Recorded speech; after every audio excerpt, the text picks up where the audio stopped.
First GT நாயுடுவை பற்றி ஒரு படம் எடுக்கணும்னு நினச்சதுக்காகவே கிருஷ்ணகுமாருக்கு வந்து பாராட்டுகள் போய் சேரணும்னு நான் நினைக்கிறேன்.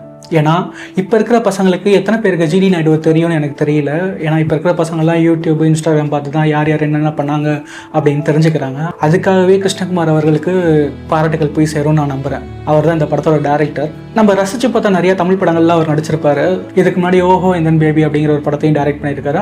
நம்ம மாதவன் சாரே டைரக்ட் பண்ணி நடித்த ராக்கெட்ரி அப்படிங்கிற ஒரு படம் வந்துச்சு. எத்தனை பேர் அந்த படம் பார்த்தீங்க? இதை நான் ஏன் கேட்டேன்னா, ராக்கெட்ரி படம் ரிலீஸ் ஆகி கொஞ்ச நாள் கழிச்சு ஓப்பன்ஹைமர் படம் ரிலீஸ் ஆச்சு.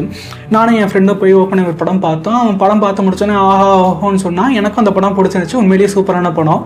நான் அவங்ககிட்ட ஓப்பன்ஹைமர் நல்லா தாண்டா இருக்கு, நீ வந்து ராக்கெட்ரி படம் பார்த்தியா அப்படின்னு கேட்டேன். அப்படி ஒரு படம் இருக்கடா, நோலன் படம் அப்படின்னு கேட்குறான். டேய் தமிழ் படம்டா, மாதவன் சாரே டைரக்ட் பண்ணி நடித்த படம்.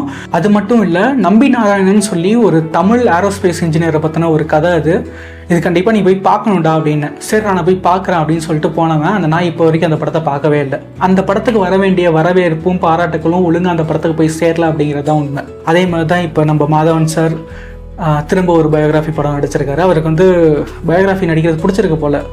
ராக்கெட்ரி, அதுக்கப்புறம் துரைந்தர், இப்போ வந்து ஜிடிஎன். கோயம்புத்தூர் சைடில் போய் ஜிடி நாயுடுவை பற்றி நீங்கள் கேட்டிங்கன்னா அவ்வளோ பெருமையாக பேசுவாங்க. ஏன்னா 3ஆம் கிளாஸ் கூட தாண்டாத ஒருத்தர் அவ்வளோ கண்டுபிடிப்புகள், டெக்னிக்கலாக, ஃபார்முலா, ஈக்குவேஷன்ஸ்னு எல்லாத்துலேயுமே பூந்து விளையாடுவார்.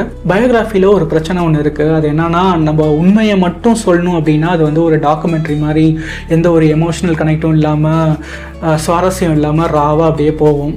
ஆனால் நம்மளுக்கு சுவாரஸ்யத்தோடு சொல்லணும் அப்படின்னா நம்மளால் உண்மையை மட்டும் சொல்ல முடியாது. சுவாரஸ்யத்துக்காக ஒரு சில விஷயங்கள் சேர்த்து சொல்கிற மாதிரி இருக்கும். இந்த படத்தில் வந்து அவங்க உண்மையை மட்டும் சொல்ல ட்ரை பண்ணியிருக்காங்க. ஆனால் அதனாலேயோ என்னவோ தெரியல, நம்மளுக்கு எமோஷனலாக பெருசாக எதுவும் கனெக்ட் ஆகாத மாதிரி தான் ஒரு ஃபீல் இருந்துச்சு. நம்ம மேடியை பற்றி சொல்லவே தேவையில்ல. அவரோட நடிப்பு எந்த லெவலில் இருக்குன்னு எல்லாத்துக்குமே தெரியும். ஆனால் அவரோட நடிப்புக்கு பலம் ஊட்டுற மாதிரி இந்த படத்தில் இன்னும் 2 பேர் இருக்காங்க. நம்ம சத்யராஜ் சாரும் ஜெயராம் சாரும். அவங்க 2 பேர் தான் இந்த படத்தை பெருசாக தாங்கி பிடிக்கிறாங்கன்னு கூட சொல்லலாம். படத்தில் கைத்தட்டல் வர மாதிரி ஒரு சில சீன்ஸ் இருந்தாலும் டாடா மோட்டர்ஸ் பற்றி பேசும்போது மட்டும் தியேட்டரில் செம ரெஸ்பான்ஸ் வருது. அது தெரிஞ்சு தான் எழுதியிருப்பார் போல். ஆனால் எனக்கு இந்த படத்தில் ரொம்பவே பிடிச்ச சீன் என்னன்னா, ஐடி ரைடு வரப்போகுதுன்னு தெரிஞ்ச உடனே அவரோட பொருள்லாம் அவரே உடச்சி போட்டலான்னு முடிவு பண்ணுவார். அப்போ வந்து ஒரு சில பசங்க வந்து அவங்களோட டிஷர்ட்டில் வந்து நடிகர் ஃபோட்டோவும் நடிகைகள் ஃபோட்டோவும் போட்டு உட்காந்துருப்பாங்க. நடந்து வந்து சின்ன பசங்க கிட்ட வந்து, நம்ம நாட்டில் மட்டும்தான் நடிகைகள் ஃபோட்டோவும் நடிகர்கள் ஃபோட்டோவையும் டிஷர்ட்டில் வச்சுக்கிட்டு இந்த மாதிரி சுற்றிட்டு இருக்கோம். இங்கே பாருங்கள் நானும் சுற்றிட்டு இருக்கேன். ஆனால் வெளிநாட்டிலலாம் அவங்களோட சட்டையில் ஈக்குவேஷன்ஸையும் மேக்ஸ் ஃபார்முலாஸையும் வச்சுட்டு சுற்றிட்டு இருக்காங்க.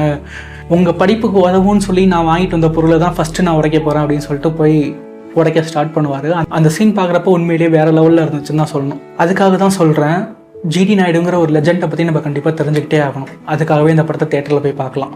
வரட்டா?